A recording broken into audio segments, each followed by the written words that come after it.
el mundo médico a veces resulta abrumador. El lenguaje no tiene que ser una barrera para entender y conocer a los especialistas.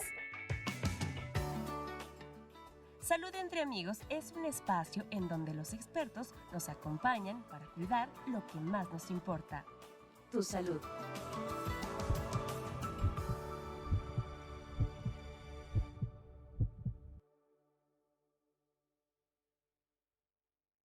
Bienvenidos a su podcast Salud entre Amigos, un capítulo más con la doctora Corazón, la doctora Lucía Flores. ¿Cómo estás, Lucy? Hola amigos, hola Carlos, ¿qué tal? Un gusto estar con ustedes nuevamente. Súper bien, este mes que se celebra el Día Internacional, ¿no?, de la lucha contra el cáncer, pues algunos datos muy rápido para que podamos empezar con este tema, que la verdad es de suma importancia la concientización, ¿no? Sí. Leía alguna información que me sorprendió bastante. Este día, el 19 de octubre, se celebra el Día Internacional de Lucha contra el cáncer de mama. Es la principal causa de muerte en las mujeres de más de 25 años. Eso está muy cañón. Según la OMS, se estima que cada año en las Américas más de 462,000 mujeres son diagnosticadas con cáncer de mama y casi 100,000 mueren a causa de esta enfermedad. En América Latina y el Caribe, el mayor porcentaje de fallecimientos ocurre en mujeres menores de 65 años, lo cual pues, está súper cañón, ¿no? Sí. A partir de los 20 años es necesario que las mujeres efectúen exámenes de autoexploración de mama, que ahorita nos vas a contar cómo funciona esa parte. Sí. Y en México, desde 2006, este padecimiento constituye la primera causa de muerte por cáncer de mama en poblaciones femeninas de 25 años. Está súper cañón estos datos. Sí. Y pues bueno, hay algunas instituciones que se encargan de justamente tener este tipo de campañas, como el INCAN, como el que coordina el Programa Nacional de Control de Cáncer, con 5 temas centrales: prevención, detección temprana, guías oncológicas para las 10 neoplasias más frecuentes en México, cuidados paliativos, infraestructura médica y administración de servicios médicos y control de tabaquismo. Bueno, entonces está el INCAN y bueno, otras instituciones. También en 2020, la Comisión Nacional de los Derechos Humanos exhortó a todas las autoridades de salud a garantizar a las pacientes de la FUCAM la conclusión integral de sus tratamientos e implementar mecanismos para quienes no puedan acceder a los esquemas de atención de esa organización. Bueno, es un breve overview de esta enfermedad, que la verdad es súper frecuente, pero creo que todavía poco conocida, ¿no? Bueno, más bien como que no hay tanto conocimiento en la población general todavía. Mucho, pero quizás hay muchas dudas todavía, doctora. Sí, justamente, pues bueno, el mes como tal, octubre, pues fue destinado precisamente por la Organización Mundial de la Salud para la concientización del cáncer de mama. Específicamente el día 19 de octubre es como lo más representativo, y como lo hemos mencionado a lo mejor en algunas otras cuestiones, no es que tengamos nada más que tener un foco un día o un mes. En realidad esto es para aplicarse todo el año, ¿no? Toda la vida, pero sí vale la pena. Yo creo que siempre he sido alguien que sí, pues defiende este punto de tener como alguna señalización, ¿no? Incluso hasta el famoso lazo rosa o algo, porque de cierto modo sí nos ayuda a crear un poco de conciencia, o incluso hasta incluso en la sociedad, incluso en las instituciones, en los hospitales, a veces hasta comercialmente, pues digo, si eso apoya. De repente empezamos a tener campañas de que nos hacen la mastografía con el ultrasonido a un precio especial, en que a lo mejor ya llegó el camioncito con las mastografías a tal comunidad, todo por ser el mes de concientización. Entonces creo que sí vale la pena que se tenga esta idea, pues, de reforzar una fecha, de hacer como muy significativo, ¿no? Ahora, cáncer de mama, pues bien ya lo decía Carlos, sí es un cáncer o un problema de salud bien importante, de salud pública, porque creo que es el cáncer más conocido dentro de lo poco que se puede hablar de cáncer a veces en la sociedad. Creo que el que más se puede voltear a ver es mama, y desgraciadamente por esto, ¿no? Porque es el más común, al menos en las mujeres. Entonces, pues bueno, si algo positivo podemos sacar de esto es que pues es en el que más también se han enfocado ciertos esfuerzos de investigación, ¿no? De detección oportuna. Entonces hay que nosotros aprovechando justamente este tema, pues es que queremos dedicar este espacio, pues algo relacionado para hablar de la enfermedad. Oye, doctora, y hablábamos del tema de la prevención, de justamente del autodiagnóstico, no diagnóstico, ¿no? Autoexploración, más bien. ¿Cómo funciona esto? Es que es algo que hemos escuchado. Sí. Compártenos brevemente qué es lo que se tiene que hacer. Claro, pues bueno, algo así bien importante es justamente eso, ¿no? Primero, hay de prevención a prevención, ¿no? La prevención primaria, digamos, es aquella que sí de plano podemos evitar algo, ¿no? Hay prevención secundaria que más bien pues sería la detección oportuna. Es bien difícil evitar enfermedades que no tienen una causa directa. El cáncer, como hemos mencionado otras veces, pues es una enfermedad multifactorial, o sea, no me da por una sola causa, me puede dar varias causas que se suman, una predisposición, y finalmente a quién se enferma, pues bueno, hay un contexto ahí que a veces ni siquiera podemos disecar completo, ¿no? Entonces, la prevención como tal, de plano que algo pues es muy complicado, ¿no? Pero prevención secundaria, que es la detección oportuna, pues se basa en esto, ¿no? En que nosotros podamos hacer una autoexploración, sobre todo a partir de los 20 años, se recomienda una autoexploración mamaria para conocer cómo es nuestro tejido normal, cuáles son los signos también de que algo no va bien en nuestro pecho, y a partir de los 25 años lo hace una enfermera o nuestro médico de cabecera en una clínica, y por supuesto a partir de los 40 años ya empezamos a hacer estudios de imagen, o sea, la famosa mastografía, o en casos de que se requiera pues el ultrasonido. Entonces esto de manera pues sí, como vamos a decirlo, tipo preventivo, se hace en personas asintomáticas, ¿sí, amigos? O sea, quiere decir que no estamos esperando encontrar una boleta para irme a hacer la mastografía. Lo tendríamos que hacer en forma asintomática. También conocer nuestro pecho, revisarnos en el espejo, como es la famosa técnica de autoexploración, que pues bueno, la podrán encontrar en imágenes en internet, pero bueno, básicamente es primero conocer la simetría, que si bien no somos 100% perfectos, el lado derecho que el izquierdo, sí es algo de alarma cuando se retrae el pezón, ¿no? Cuando nuestro pezoncito, pues en vez de estar viendo los dos así como como de frente o algo, de repente uno empieza a retraerse, ¿no? O bien tener hundimientos o cambios en la piel que se vea como hinchada, la famosa piel de naranja, porque no sé si han visto esas naranjas gordas, ¿no? De cáscara gorda que se ven como poros, pues eso no es normal la piel, entonces es uno de los signos que nos llama la atención que nuestro pecho está sufriendo, ¿no? Entonces esa exploración, incluso hasta física, o sea, visual, me refiero, es algo muy importante. Y después, pues, la famosa técnica de exploración como en manecillas de reloj, para ir palpando con nuestras yemitas de los dedos, idealmente cuando nos estamos bañando, para que el jabón nos ayude a resbalar un poco mejor, en búsqueda de bolitas, ¿no? Entonces, pues bueno, esta técnica la podemos aprender también en una clínica, si nos ayuda una enfermera o alguien para ayudarnos a explorar. Y esto es algo muy sencillo, o que sí, siempre es recomendado hacerlo solo una vez al mes. No en el momento en que vayamos a arreglar, porque siempre nos duele un poquito el pecho antes de que vamos a arreglar, entonces es un mal momento para hacernos la exploración. Y simplemente, eso es algo muy sencillo. Lo podemos hacer, amigos, amigas, desde los 20 años. Y por supuesto poner énfasis a la gente que tenemos más riesgo. ¿Quién pudiera llegar a tener más riesgo? Pues cuando se juntan varios factores, sobre todo hereditarios o algunos de estilo de vida. Entonces ahí sí, bueno, hay ciertas pautas que a lo mejor tenemos que seguir dependiendo de lo que nos diga nuestro médico, porque bueno, sí, también hay ciertos casos muy particulares, ¿no? de cáncer hereditario, por ejemplo. Ok. Oye, doctora, también leía que, por ejemplo, el cáncer cuando te da, que es como los infartos, ¿no? Que cuando te da en edades más tempranas, son más agresivos. ¿Por qué se da este tipo de situaciones? Sí, suele ser. Fíjate que la idea del cáncer de mama es que en general uno pensaría que es muy relacionado a las hormonas. Y sí, muchos de los tumores, prácticamente, no sé, a lo mejor 7 de cada 10 tumores, sí que pueden estar relacionados a hormonas.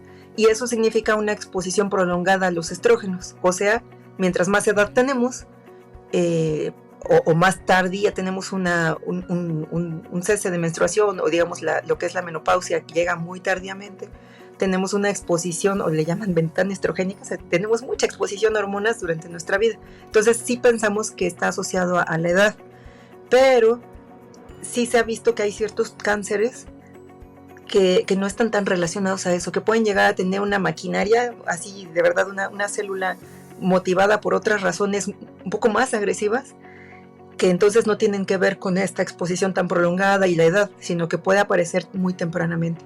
Entonces suelen ser cánceres que tienen otros detonadores, incluso un cáncer, el más agresivo de todos, que se conoce como triple negativo, porque no hay positividad dentro de los receptores que conocemos, receptores de hormonas, receptores de factor de crecimiento, ninguno está positivo, todos están negativos, okay. Entonces llega a ser un cáncer muy agresivo,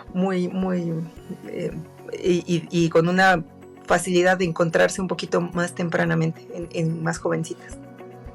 Oye, y esto, ahora que hablas de triple negativo y demás, o triple positivo, ¿cuáles son los tipos que existen? O sea, sí, bueno, estos son como tipos moleculares, digamos, el apellido, ¿no? del cáncer, o sea, es como por el estadio en el que se encuentra. No tanto, sino más bien como por el tipo molecular, digamos.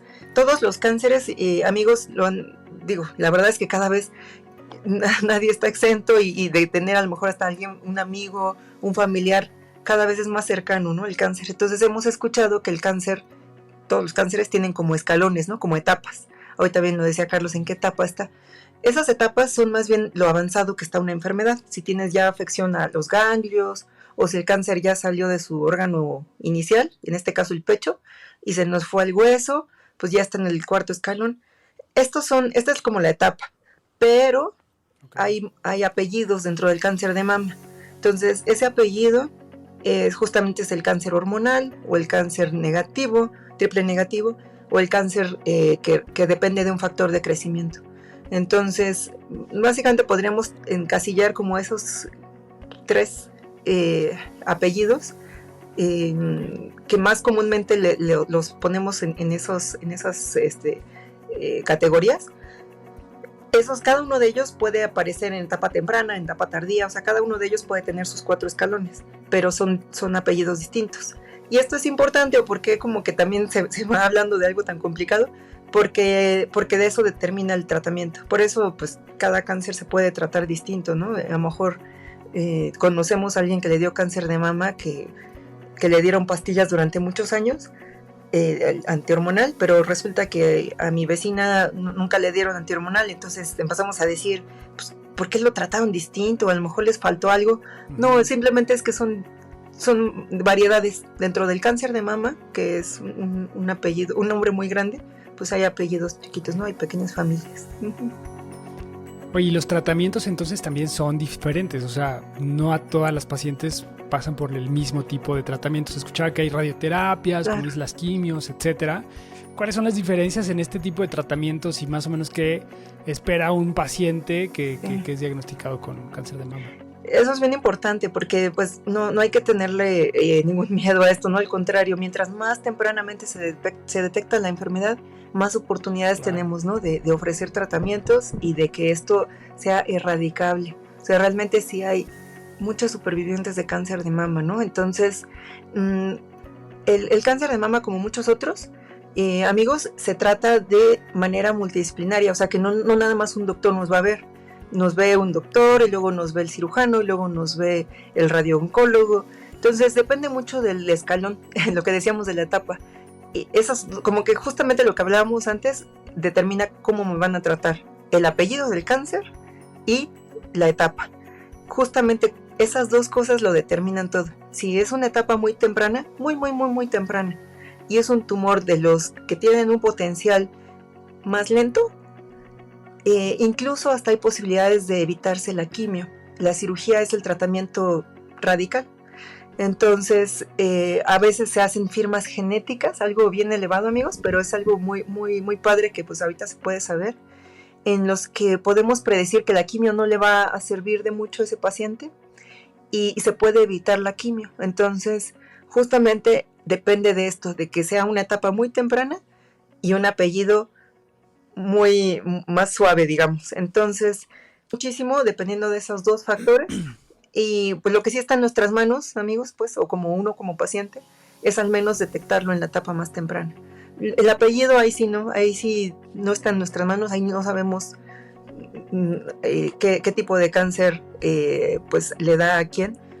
Es un poco asociado, ¿no? Dijimos, pues bueno, a la gente mayor es probable que sean cánceres hormonales, a la gente muy joven es posible que sean los cánceres triple negativos más agresivos, pero en la medicina no hay ninguna garantía, ¿no? Entonces, pero lo que sí está en nuestras manos es pues tratar de impulsar el diagnóstico temprano, para que pues ojalá pues muchas pacientes que desgraciadamente van a pasar por esto, pero al menos pasen en la etapa más temprana.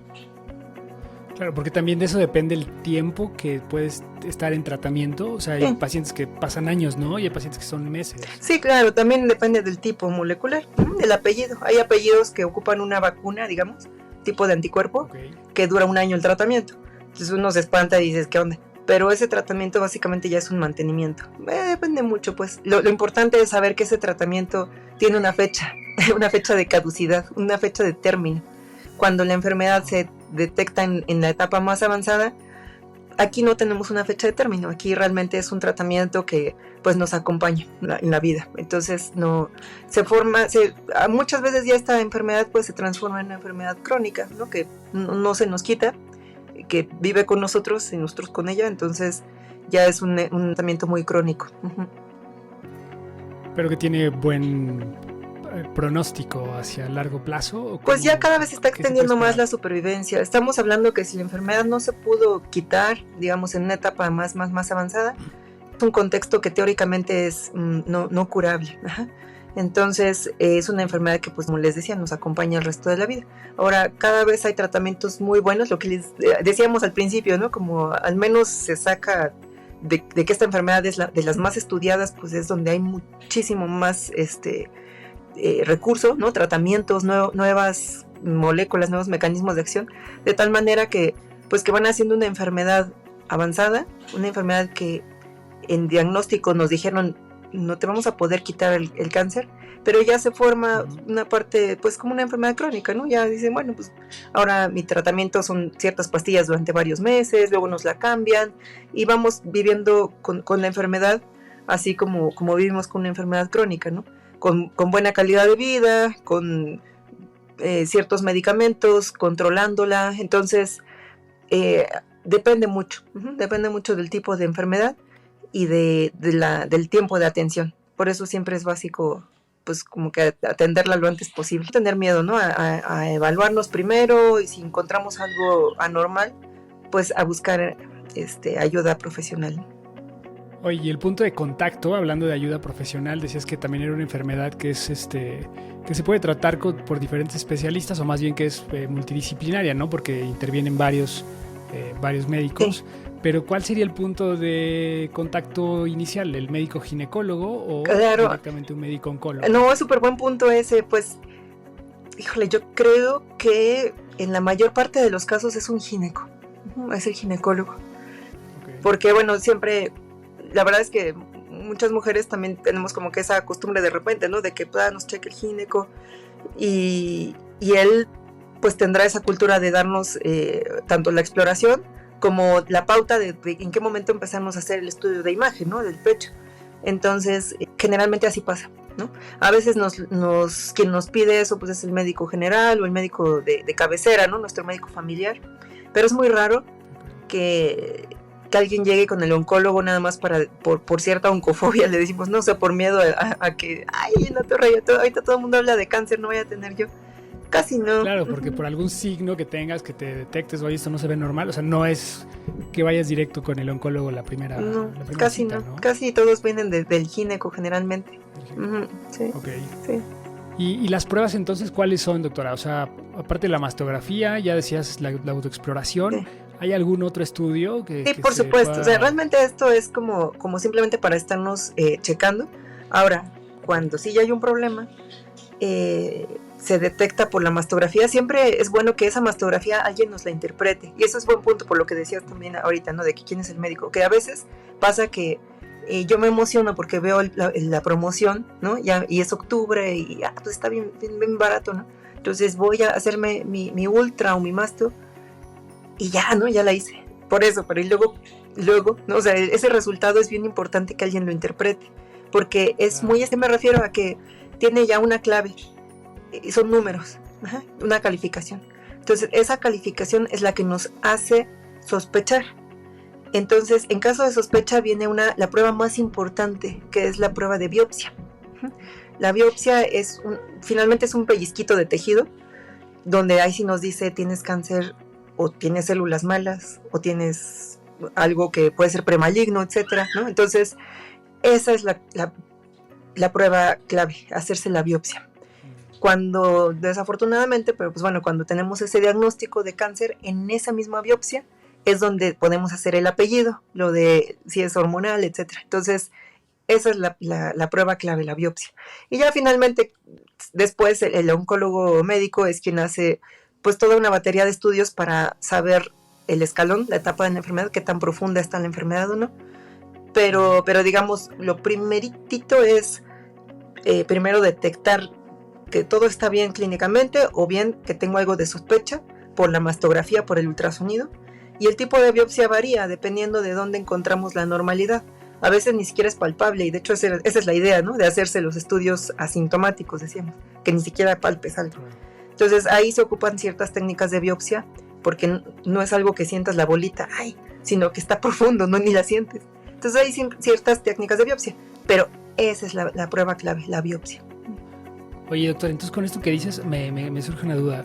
O sea, puede ser que haya pacientes que no, o sea, se palpen y no sientan nada normal y de repente a través de un estudio resulte que hay algo extraño que es más profundo y que por eso no se percibe. Totalmente. Entonces por eso la importancia de los estudios. Claro, que le llamamos de tamizaje o de screening, porque es en población asintomática, es en población que no se toca nada.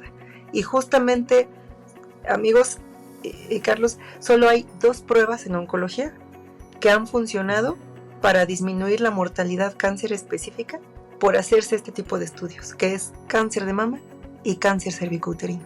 De ahí en fuera, desgraciadamente, o bueno, de cierto modo no hay otra prueba que en gente asintomática te pueda ayudar a adelantarte en el tiempo, en tratarlos muy chiquito el tumor y que desde eso reduzcas la mortalidad por la enfermedad de estas cifras que tú mencionabas al principio. Y me refiero a que se ha estudiado de todo, ¿no? En pulmón, en el colon, en el estómago, o sea, se ha estudiado. Pero si algo funciona en de verdad impactar en la historia de la enfermedad, es en hacerse ese tipo de estudios. Por eso que dices, porque he visto casos bien desafortunados, ¿no? Pero la idea es que no llegues al oncólogo con un tumor enorme o no sé, sino que llegues porque el estudio de tamizaje me dijo que tenía una sospecha. Y ahí ponemos... El estudio de tamizaje, a ver, me estoy prendiendo, es la mastografía, ¿cierto? La mastografía. Okay. La mastografía. Le decimos tamizaje porque es como un filtro, ¿no? Digamos, como un screening, como que tamiza. Doctor, acuérdate que estamos hablándole a la gente común que no entiende de conceptos tan técnicos. No te me leves demasiado. ¿A poco no has hecho una receta donde te dicen tamiza, no? Bueno, no sé. Sí, a los bebés, ¿no? También desde el tamiz, el natal, muchachos, exactamente, ajá. Sí. No, pero tienes toda la razón. Me refiero a estudios como preventivos, ¿no? O sea, lo que decíamos al principio, ¿qué estudios te pueden hacer como para detectar oportunamente la mastografía? Okay. Por eso ahorita pues, se ve inundado, ¿no? Todo octubre de el laboratorios, se va a decir marcas, laboratorios donde te dan promoción, porque precisamente es esto, ¿no? ¿no? Paguen por hacerles promoción, si no, no, ¿cómo? Si no, ¿cómo? No sé. Yo no tengo ningún laboratorio, debo advertir. No, pero esa es la idea, hacerse estudios en asintomáticos, en gente que no tiene ni siquiera síntomas, que no tiene una bola. Entonces, esa es la clave. Ok. Entonces, bueno, sí es súper importante. Y la verdad es que este mes yo he visto, hay una gran cantidad de contenidos, ¿no? Que creo que hay más conciencia de este tema. O sea, sí. Y de nuevo, lo queríamos tocar porque creo que no hay una sola persona que no hable del cáncer de mama porque es de los más comunes. Sí. Como bien lo sabemos, creo que es donde más conciencia se hace. pero sí hay muchas dudas respecto a esto que estamos platicando, ¿no? Los tipos de pruebas, el seguimiento, los signos que a veces se pueden identificar. Sí. Y por ejemplo, hablando de casos muy extremos, yo he escuchado mujeres que pierden el pelo, ¿no? Por los tratamientos de las quimios, pierden algún seno, y por eso entiendo que también viene la parte del cirujano y demás. Sí. O sea, ¿qué se espera en esos pacientes que sobreviven a un cáncer de mama? O sea, con tu experiencia, ¿qué es lo más fuerte? Y bueno, quizás después vamos a tener aquí a una paciente que ha sobrevivido y nos va a contar un poco más de esto. Sí, claro. Pero desde la parte médica, o sea, ¿qué es lo que tú percibes que Híjole, eso es bien importante, porque en el mundo ideal, amigos, o sea, la verdad es que deberíamos tener todo un equipo de soporte para estos pacientes, y no, todas las pacientes en general, pacientes hombres y mujeres que pasan por cáncer, ¿no? Porque obviamente también el cáncer de mama da en hombres, pero me refiero a todos los cánceres, ¿no? Y eso es porque muchas veces se necesita un acompañamiento psicológico también, y a veces hasta la familia, ¿no? De soporte. Es una enfermedad desgastante en todos los sentidos, entonces, y necesitamos mucho soporte también familiar, etcétera. Entonces, lo más difícil obviamente es el diagnóstico, porque pues siempre uno escucha la palabra cáncer y lo asocia a una sentencia, pues, de muerte prácticamente, pero no tiene que ser así. No siempre pasa esto. Obviamente hay de 29,000 casos que se dieron a lo mejor en un año en México, 7,000 fueron defunciones, lo cual quiere decir que la tasa de letalidad, o digamos, no todas son un diagnóstico letal, ¿no? Entonces, necesitamos un poco como que apoyar en eso, ¿no? El primer golpe es el diagnóstico.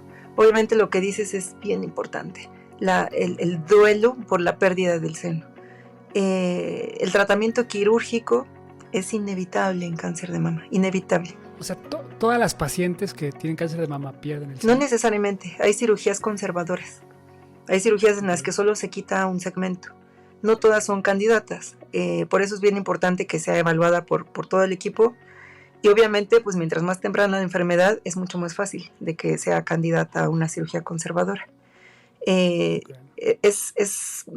La cirugía es muy buena oncológicamente, digamos. No es que mucha gente también tiene la idea, no, quítamelo, ¿qué tal me vuelve a dar? Ok, tienes la misma oportunidad de llegar a la edad en la que una paciente llega siendo operada por completo o siendo operada de pedacito. La verdad es que la supervivencia es la misma. Entonces depende mucho también, ahí te digo, si es candidata o no, pero sí va para cirugía. O sea, realmente no se puede evitar la cirugía, es un tratamiento con intención de erradicar el tumor, entonces se tiene que operar. Es muy raro que alguien evite la cirugía. Ahora, por ejemplo, en enfermedad donde se diagnostica ya avanzada, cuando ya nos damos cuenta que tenemos cáncer de mama y no solo está en el pecho, sino ya se nos fue al pulmón, a los huesos, ahí sí también la cirugía ya no es prioritaria. Ya tiene al contrario, ¿no? Serían muy pocas las indicaciones de retirar el seno, porque ya no tienes la garantía de quitar la enfermedad. O sea, si tuviéramos la garantía de quitar la enfermedad quitando el pecho, pero pues ya tiene enfermedad en el pulmón, en el hueso, derivada del mismo cáncer de mama, entonces ahí ya es otro boleto. Pero en la etapa temprana y localmente, incluso cuando ya empieza a ser un poquito más grandecillo, la idea sí es operar. Entonces ese es el segundo golpe, o sea, el perder una parte de ti.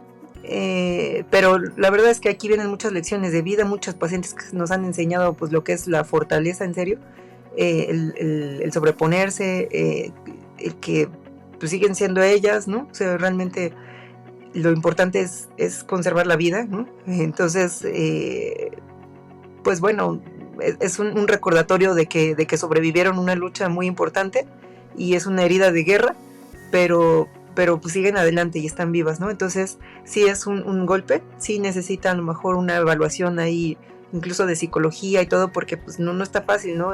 Pasar por esto solas. Entonces eso creo que también es muy difícil. Y algo que también es muy complicado es la pérdida de cabello, es otro duelo. Entonces eso pasa en distintas quimios, no nada más en cáncer de mama, y pues hay ciertas alternativas. Sin embargo, no hemos podido reducir al máximo la caída del pelo. Tenemos las pelucas y algo, por supuesto, para que ellas se sientan más seguras, que justamente es lo que me han dicho más, o sea, les pegan la seguridad, no quieren salir a veces, se sienten como muy señaladas, ¿no? De decir, ay, es que me están viendo como que estoy mala, como que tengo algo que, no sé, no me gusta que me vean con la manera que me ven cuando no tengo pelo, o sea, enseguida se ve que yo soy alguien que está recibiendo quimioterapia. Entonces, eso también es bien difícil, ¿no? Y desde mi lado a veces es difícil apoyarlas porque, pues, o sea, no puedo evitarlo. Ajá, no podemos evitar este tipo de tratamientos. Pero, pues bueno, claro, digo, hay manera de apoyarlas con toda una serie de, pues, de un equipo, ¿no? O sea, también psicólogos, terapia, rehabilitación, por supuesto, nutrición para que tampoco nos suban y bajen mucho de peso. No sé, digo, hay muchas cuestiones. Enfermería juega un papel súper vital, ¿no? Se hacen las mejores amigas, ¿no? Con la enfermera. Aquí se demuestra muchísimo la unidad familiar y de amigos, muchísimo. Entonces, bueno, digo, finalmente se termina siendo de verdad un ejemplo de vida, ¿no? Estos pacientes sobrevivientes. Claro, totalmente. Oye, doctora, pues la verdad es que se nos fue volando esta media hora. Son cápsulas de 30 minutos para cuidar esto que más nos importa, que es tu salud. Para el cierre de este capítulo, doctora, ¿con qué nos quedaríamos? Como los mensajes finales, sí, de tus recomendaciones y de lo que la gente se tiene que llevar, sí, para este tipo de enfermedad. Bueno, amigos, pues que es muy importante considerar que muchos factores de riesgo están relacionados al estilo de vida. Entonces, como siempre les he dicho, tratar de mantener un estilo de vida saludable, el evitar fumar, el evitar tener un sobrepeso muy, muy importante. Obviamente el uso de hormonas es totalmente razonable, siempre va muy, muy de la mano de que tu médico te lo prescriba. Siempre es bueno estar asesorados con algún ginecólogo, con algún médico. Si tenemos antecedentes familiares, también preguntar, oye doctor, ya salieron muchos de mis familiares enfermos, ¿qué puedo hacer? Entonces siempre son esas cosas que nosotros podemos tener en mente, el estilo de vida, nuestros antecedentes, y que hagamos caso de las campañas, ¿no? Sobre todo si estamos hablando ahora de cáncer de mama, pues saber que sí, realmente el hacerse un estudio de este tipo, de mastografía, ayuda porque ha demostrado impactar en serio en que se cambie la historia natural de esta enfermedad. Entonces, pues bueno, simplemente esos consejos y pues gracias también por este espacio para que nos hagamos un poquito más conscientes. Doctora, pues muchas gracias amigos por sintonizarnos en un capítulo más de Salud entre Amigos, porque los temas médicos no tienen que ser complicados. Nos vemos la próxima semana en una emisión más. Gracias, doctora. Síganos en nuestras redes sociales también para que vean ahí las pequeñas cápsulas que sacamos de estos capítulos, para que no se lo pierdan, para que tengan una dosis aún más pequeña de información valiosa. Y pues salud entre amigos en todas las plataformas, en Instagram, en TikTok, donde la doctora ya baila, en YouTube. Se pone más divertido. Y pues bueno, nos vemos la próxima semana y muchas gracias, doctora. Cuídense, aprovechen este mes en todas las clínicas o todas las campañas que se están haciendo de mastografía y pues tómenlo como una práctica recurrente, ¿no? en la prevención. Y pues bueno, gracias, doctora. Nos vemos la próxima semana. Chao.